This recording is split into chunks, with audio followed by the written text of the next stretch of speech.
Good morning everyone, welcome to Vansh study point YouTube channel.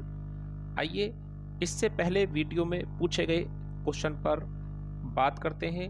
इस पर पूछा गया था फारसी भाषा में लिखा गया शब्द नूर का अर्थ क्या है। तो बहुत स्टूडेंट ने इसका आंसर ठीक लिख के भेजा कमेंट बॉक्स में, लेकिन कुछ लोगों ने इसमें गलती की है, उसको सही कर लीजिए। इसका सही आंसर है प्रकाश। नूर शब्द का अर्थ होता है प्रकाश। जैसा कि आप इसे नूर जहां से संबंधित, अगर नूर जहां का आपने नाम सुना है तो वहां भी इसका अर्थ प्रकाश ही है। ठीक है, नूर जहां का नाम आपने मुगल वंश में सुना होगा।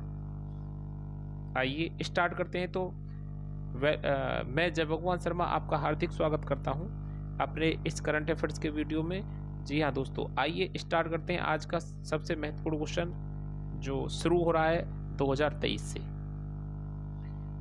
2023 में क्वेश्चन है आपका, भारतीय भाषा दिवस हर वर्ष मनाया जाता है। ये 2023 से ही मनाना शुरू किया जा रहा है, पहली बार इसकी घोषणा हो चुकी है। तो आपको बताना है भारतीय भाषा दिवस हर साल अब मनाया जाएगा। तो हमें इसका सही आंसर बताएं। अगर किसी स्टूडेंट को पता है तो कमेंट बॉक्स में लिख सकते हैं। तो इसका सही आंसर है ऑप्शन ए, 11 दिसंबर को मनाते हैं। कब मनाते हैं? 11 दिसंबर।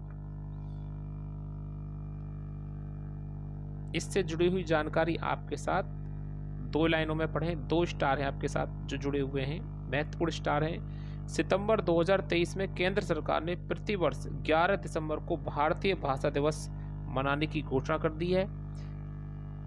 दूसरा स्टार है, भारतीय भाषा दिवस हर वर्ष चिन्ना स्वामी सुब्रमण्यम भारती के जन्म दिवस के अवसर पर मनाया जाएगा। चिन्ना स्वामी सुब्रमण्यम भारती, ये आपको नाम याद रखना है।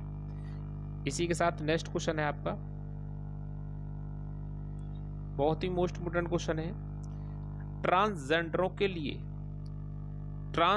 लिए भारत की पहली ओपीडी किस अस्पताल में खोली गई है? स्पेशल ट्रांसजेंडरों के लिए। इसमें सारे चेकअप हैं और जितनी भी बीमारी होती हैं उनकी अलग से मेडिसिन की व्यवस्था की गई है। तो ये ट्रांसजेंडरों के लिए खोली गई है पहली ओपीडी। अब तक कोई ट्रांसजेंडरों के लिए अलग से ओपीडी नहीं थी। ठीक है, तो ये कहाँ खोली गई है, पहला तो क्वेश्चन ये बनेगा। दूसरा, किस अस्पताल में खोली गई है? तो इस अस्पताल का नाम है ऑप्शन बी, यानी कि डॉक्टर राम मनोहर लोहिया अस्पताल। और ये कहाँ पर है? दिल्ली। यहाँ पर पहली ओपीडी बनाई गई ट्रांसजेंडरों के लिए।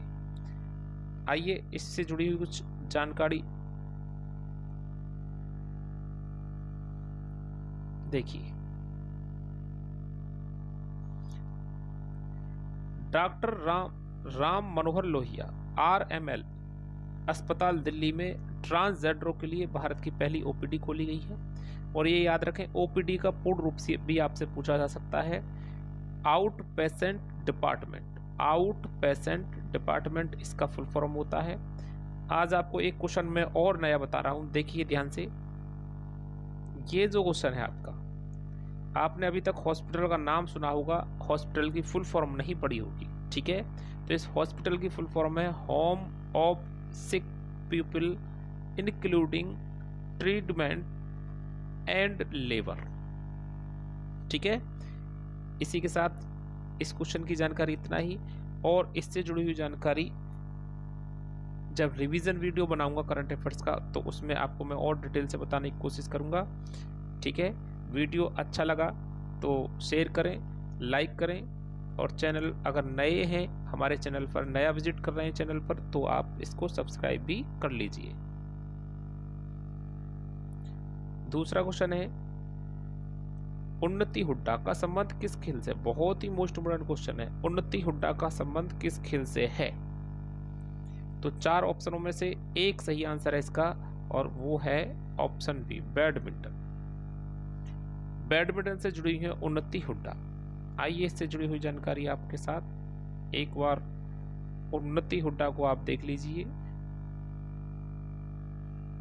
उन्नति हुड्डा का संबंध बैडमिंटन से है, जिनका संबंध उड़ीसा राज्य से है। यानी उन्नति हुड्डा भारत के उड़ीसा राज्य से बिलोंग करती है। ठीक है, दूसरा स्टार है आपके सामने, उन्नति हुड्डा ने Abu Dhabi masters 2023, very very most important, Abu Dhabi masters 2023 किसने जीता? अगर ये क्वेश्चन आपसे पूछा जाता है तो आप इसका सही आंसर बताएंगे उन्नति हुड्डा।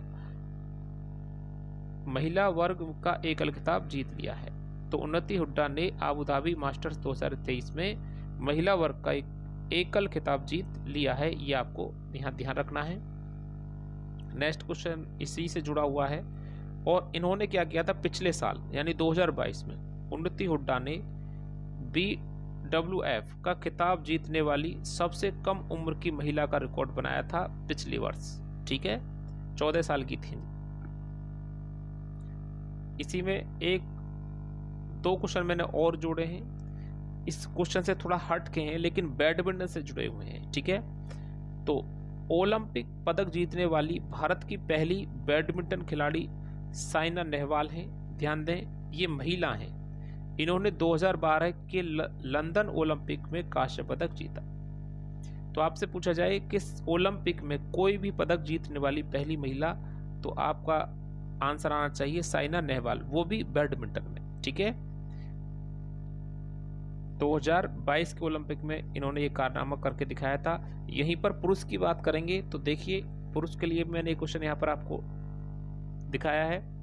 भारतीय बैडमिंटन के लिए प्रकाश पादुकोण विश्व बैडमिंटन चैंपियनशिप में पदक जीतने वाले पहले भारतीय थे पुरुषों में, और वो भी 1983 में, जब इंडिया ने 1983 में पहला वर्ल्ड कप जीता था। तो दो क्वेश्चन आप यहाँ से याद रख सकते हैं। अब यहाँ पर एक क्वेश्चन और देखो, ओलंपिक में लिया है, ओलंपिक में भाग लेने वाली पहली महिला मैरी लीला राव थी, 1956 के ओलंपिक में इन्होंने भाग लिया था। नेक्स्ट स्टार है आपके लिए, बहुत ही मोस्ट इम्पोर्टेंट होते हैं स्टार, इस वीडियो की स्टार मोस्ट इम्पोर्टेंट रहेंगे। और आप देखना जो दिल्ली पुलिस SSC के जितने भी एग्जाम होते हैं या यूपी पुलिस का कोई भी एग्जाम होता है, सभी में आपको क्वेश्चन दिखेंगे सीधे सीधे। भारत की सबसे कम उम्र की ओलंपिक पदक विजेता PV सिंधु है, अगर सबसे कम उम्र की ओलंपिक विजेता पूछता है तो। ये जुड़ी हुई जानकारी आप याद रखें। आगे नेक्स्ट लाइन पढ़िए हमारे साथ। BWF यानी बैडमिंटन वर्ल्ड फेडरेशन, ये विश्व की बात करते विश्व बैडमिंटन संघ का मुख्यालय मलेशिया की राजधानी कोलालमपुर में है। वहीं भारतीय बैडमिंटन संघ की बात करें तो उसे BAI कहते हैं। तो इसकी स्थापना भारत में 1934 में की गई थी। कोई दिक्कत इतना? नेक्स्ट,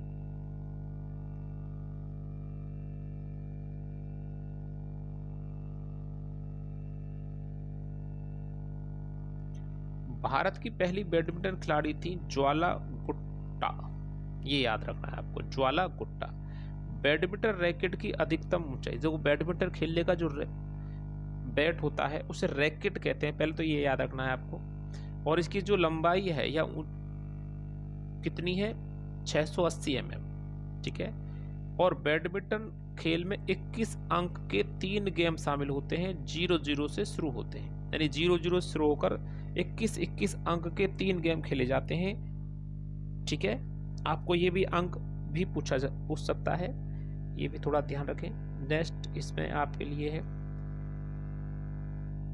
बहुत ही मोस्ट इम्पोर्टेंट क्वेश्चन साझा किया, किसी वीडियो में नहीं मिलेगा आपको ये क्वेश्चन। आपसे पूछा गया है कि वर्तमान में बैडमिंटन इंडोनेशिया का राष्ट्रीय खेल है, यानी आपसे पूछा जाए बैडमिंटन किस देश का राष्ट्रीय खेल है, इंडोनेशिया का, ठीक है।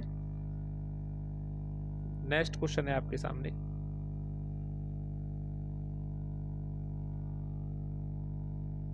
एशियाई पैरा गेम्स 2023, ये 30 नहीं है, 23 है भाई, थोड़ा इसमें ये मिस्टेक है, टाइपिंग मिस्टेक है।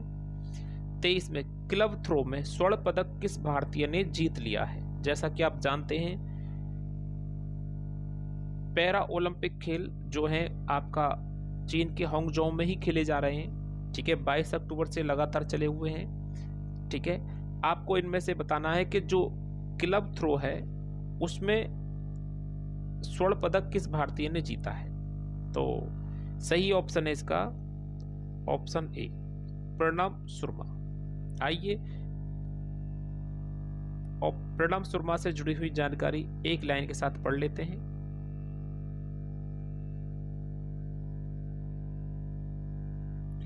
क्लब थ्रो में प्रणब शर्मा ने गोल्ड मेडल जीत लिया, उत्तर यानी सही ए होगा। दूसरे और तीसरे ऑप्शन में था शैलेंद्र कुमार और मरियप्पन थंगवेलु ने पुरुषों की हाई जंप T63 स्पर्धा में क्रम से स्वर्ण पदक और रजत पदक जीता है। यानी ऑप्शन बी में आपका था शैलेंद्र कुमार का नाम, तो ये स्वर्ण पदक जीता इन्होंने। ऑप्शन सी में था आपके इसी क्वेश्चन में मरियप्पन थंगवेलु, तो इसमें रजत पदक जीता है, ठीक है। और किस में जीता है? हाई जंप T63 प्रतियोगिता का नाम है ये, ठीक है। चौथा ऑप्शन था आपके साथ प्राची यादव। क्या था? प्राची यादव ने कैनोइंग में रजत पदक हासिल किया है, ठीक है। ये भी आप याद रखेंगे, ये आपका डी ऑप्शन था इसी क्वेश्चन में, ठीक है। तो बात समझ में आ गई है। यानी इसी क्वेश्चन के ये चारों ऑप्शन मैंने आपको क्लियर करा दिए हैं। आप इनका स्क्रीनशॉट लेके आप अपना नोटबुक में लिख सकते हैं। आने वाले समय के लिए मोस्ट इम्पोर्टेंट क्वेश्चन है। देखिए नेक्स्ट क्वेश्चन, देखिए आप, बहुत ही मोस्ट इम्पोर्टेंट क्वेश्चन है ये भी। संयुक्त राष्ट्र दिवस यूनाइटेड नेशन डे मनाया जाता है हर साल, जैसा कि आप सब लोग जानते हैं 24 अक्टूबर को। कब मनाया जाता है? 24 अक्टूबर को। कोई दिक्कत? आइए इससे कुछ जुड़ी हुई जानकारी आपके साथ जो साझा करने चाहते हैं हम। हर साल 24 अक्टूबर को संयुक्त राष्ट्र संघ स्थापना दिवस मनाया जाता है। संयुक्त राष्ट्र की स्थापना 24 अक्टूबर 1945 को की गई थी। संयुक्त राष्ट्र नाम अमेरिका के राष्ट्रपति फ्रैंकलिन डी रूजवेल्ट ने दिया था।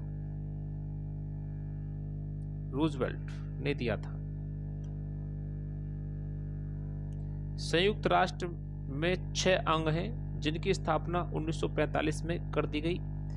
यानी कि आप एक बात और ध्यान रखें, इसमें जो 6 अंग हैं उसमें एक संयुक्त राष्ट्र महासभा है, और जिसका एसएससी बड़ा ही फेमस क्वेश्चन पूछती है। संयुक्त राष्ट्र महासभा में चुने जाने वाली पहली भारतीय तो विजय लक्ष्मी पंडित का नाम यहाँ पर याद रखना है, ठीक है। 6 अंग में एक संयुक्त राष्ट्र महासभा है, जिसमें यह क्वेश्चन पूछा जाता है कि संयुक्त राष्ट्र महासभा में चुने जाने वाली पहले भारतीय व्यक्ति का नाम बताएं, तो विजय लक्ष्मी पंडित बताना है आपको, ठीक है।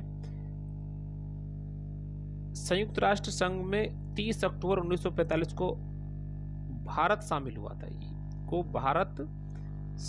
था। यही आपको याद रखना है, बहुत ही मोस्ट है। यानी कि इसकी स्थापना होती है 24 अक्टूबर को, ठीक है। और भारत कब शामिल होता है? 30 अक्टूबर 1945 को। तो थोड़ा इसमें आप देख लेंगे। नेक्स्ट क्वेश्चन है आपके सामने। 2023 में शस्त्र रामानुजन पुरस्कार किसे दिया गया है? पहले तो आपको ये ध्यान रखना है, ये शस्त्र रामानुजन पुरस्कार जो होता है ये किस क्षेत्र में दिया जाता है? तो ये गणित के क्षेत्र में दिया जाता है, मैथ के क्षेत्र में दिया जाता है, ठीक है। और 45 वर्ष से कम आयु के लोगों को ये दिया जाता है जो मैथ के क्षेत्र में अपना योगदान देते हैं। तो आपसे क्वेश्चन पूछा जा रहा है 2023 में शस्त्र रामानुजन पुरस्कार किसे दिया गया है? तो मैं आपको 2023 में तो मिला है आपको आपके रुइंग सी योंग झोंग को। 2022 में मिला था ये यूकिंग तांग को, ठीक है। और दोनों ही अमेरिका के थे, ये ए और बी, ठीक है। तीसरा मिला था आपका नीना गुप्ता को 2021 में, और ये भारतीय थी, ठीक है। और ये चौथी महिला थी इस पुरस्कार को जीतने वाली। तो यहाँ पर इनको मिला था 2006 में। सुजाता राम दोराई, ये मोस्ट इम्पोर्टेंट हो सकता है आपके लिए। सुजाता राम दोराई को मिला था 2006 में रामानुजन पुरस्कार, ठीक है। और इस पुरस्कार को पाने वाली भारत की पहली महिला, यानी शस्त्र रामानुजन पुरस्कार को पाने वाली भारत की पहली महिला तो सुजाता राम दोराई का नाम आप याद रखेंगे। अब 2006 तक पहुंच गए तो 2004 में आपको याद रखना है, 2004 में इस रामानुजन पुरस्कार की स्थापना होती है। 2005 से इसको देना शुरू किया जाता है और मैथ के क्षेत्र में दिया जाता है। ठीक है, तो शास्त्र रामानुजन पुरस्कार सबसे पहले किस साल दिया गया था? 2005 में। ठीक है, नेक्स्ट क्वेश्चन है,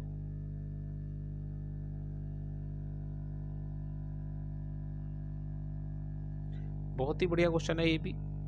सखारोव मानव अधिकार पुरस्कार किस देश का या संघ का सर्वोच्च नागरिक सम्मान है? Very very most important question है। अगर आपने ये क्वेश्चन पढ़ा है तो आप मुझे इसका आंसर बता सकते हैं।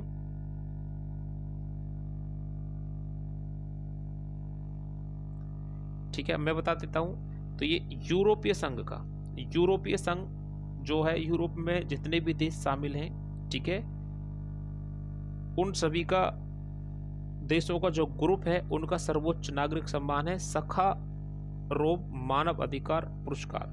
तो ठीक है, यूरोपीय संघ का ये सर्वोच्च नागरिक सम्मान है। जैसे आप भारत की बात करें तो भारत का भारत रत्न है, जैसा आप जानते हैं। भारत का सर्वोच्च नागरिक सम्मान क्या है? भारत रत्न। अमेरिका का क्या है? अमेरिका का सर्वोच्च नागरिक सम्मान बताएं तो इसका नाम है टाइगर वुड्स। टाइगर वुड्स आप याद रखेंगे, टाइगर वुड्स के नाम से जाना जाता है। ठीक है, आइए मैं इनकी जानकारी एक एक लाइन के साथ आपके साथ साझा करता हूं, जैसे कि मैंने नीचे वीडियो में दिखा रखा है। सखारोव मानव अधिकार पुरस्कार यूरोपीय संघ का सर्वोच्च नागरिक सम्मान है। अमेरिका का सर्वोच्च नागरिक सम्मान टाइगर वुड्स है। और इस क्वेश्चन को तुम थोड़ा ध्यान से पढ़ना, बहुत ही मोस्ट इम्पोर्टेंट हो सकता है आपके पेपर में और आपके जीवन को बदल सकता है। फिजी का सर्वोच्च नागरिक सम्मान companion of the order of Fiji है और ये 2023 में नरेंद्र मोदी को दिया गया है। मोदी जी को दिया गया है, ये आप यहां ध्यान रखेंगे। और फिजी का सर्वोच्च नागरिक सम्मान नरेंद्र मोदी को मिला 2023 में। ये 3 से 4 महीने पहले का क्वेश्चन है आपके सामने जो मैंने साझा किया है। नेक्स्ट क्वेश्चन है,